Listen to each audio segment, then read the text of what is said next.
Well, good evening, everybody. Thank you for joining me. My name is Gary Cross, and I'm one of the pastors at Northside Community Church. And welcome to our Wednesday evening devotion.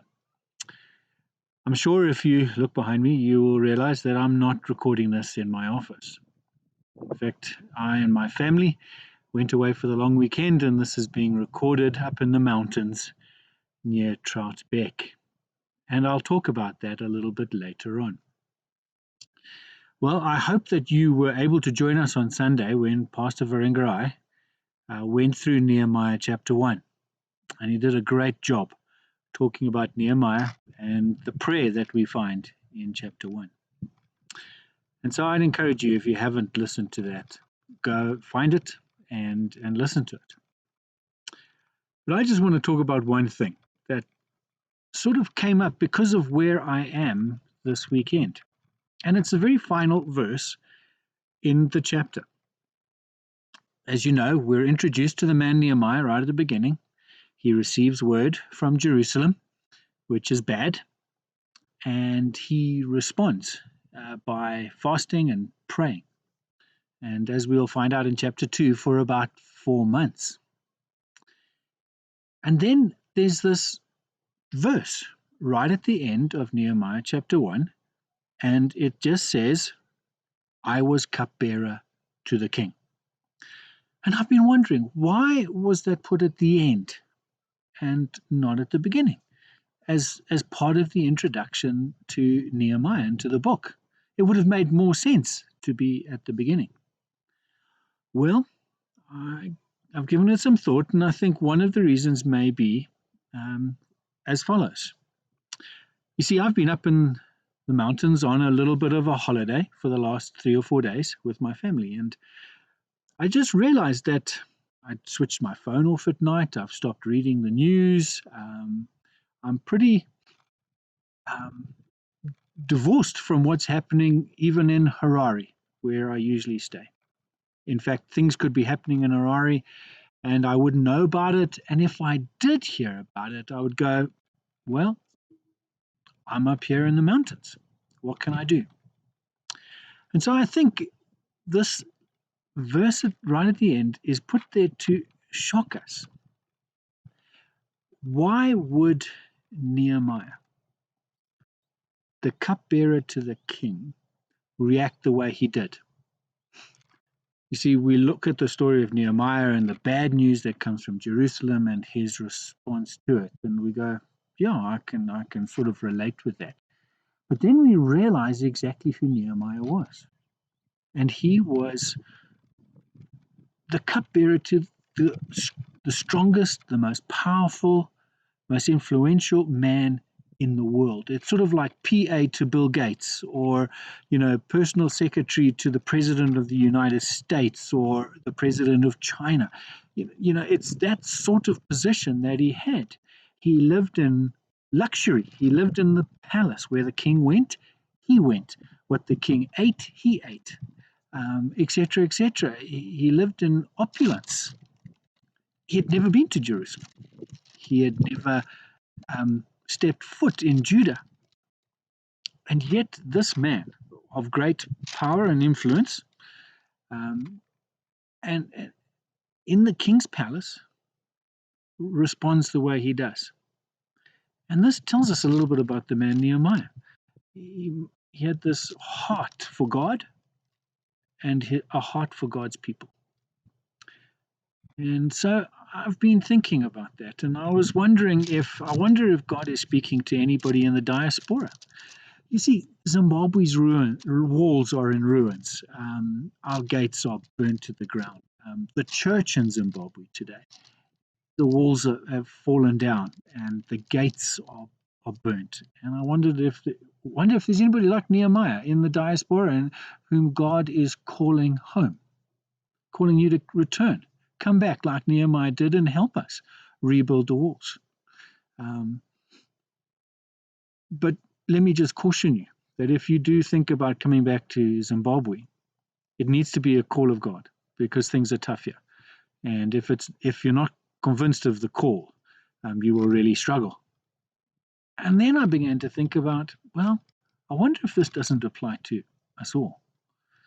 How many of us live in luxury, live sort of divorced from all the goings on that happen in our country, and how God is calling us to respond like Nehemiah, to really feel it, and to be overwhelmed in a way that God is being dishonored in all of this, and that God's church is in crisis.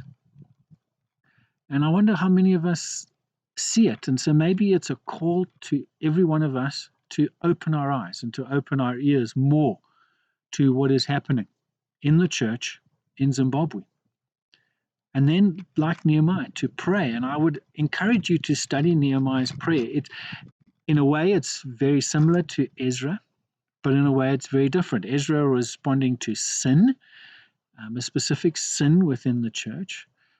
Nehemiah is just responding to the destruction, the broken down walls around the church, and the broken down gates, and the dishonor that God gets as a result of that. People look at God's people and they see chaos and strife and divorce and sin and corruption and all of these things, and God is dishonored by that.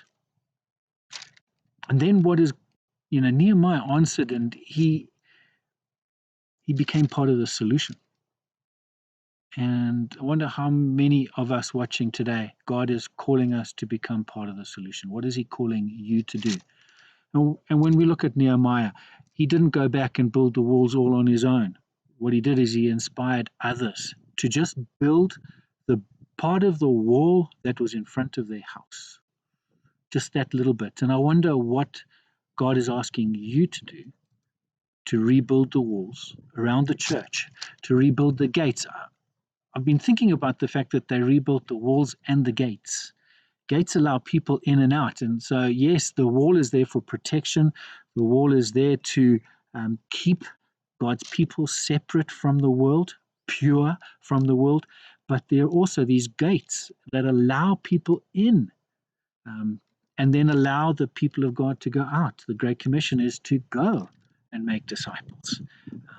The early church was so attractive to the world that they came in and experienced the transforming love of God and the forgiveness of sins as a result of that. The gates are so important as well as the wall. What is God asking you to do?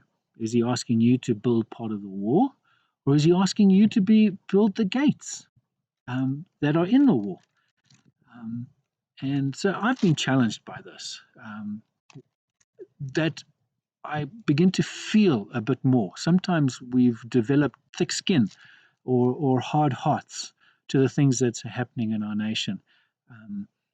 And because we live where we do, in the northern suburbs, or maybe you're in other parts of the world, you're able to divorce yourself from that. Nehemiah placed himself right in the midst of it, and felt the pain, and was therefore burdened to become part of the solution. And so I leave that thought with you today. I was cupbearer to the king should shock us, because this man who really shouldn't have responded to the problem and should have said, well, that's their problem. I'm okay. I'm a slave. I've got a job. It's really important. And yeah, I'll pray, but so be it. He didn't. He really got involved, and eventually he went and was part of the solution. What is God calling you to do in the next day, weeks, and months? To be Nehemiah, to be a Nehemiah, helping us rebuild the church, the walls around the church and the gates that allow people to come in and out, experiencing all that, the joy and love and forgiveness of sins and all the rest of it that we enjoy as part of God's people. And so may I leave that with you and just encourage you to join us again on Sunday. Pastor Verenga and I will be looking at Nehemiah chapter 2. We'll have our Sunday school lesson, our Bible class lesson. All of those things will continue this coming weekend. And so thank you so much for joining me. And I'm returning to Harare tomorrow, and I'll see you this coming weekend.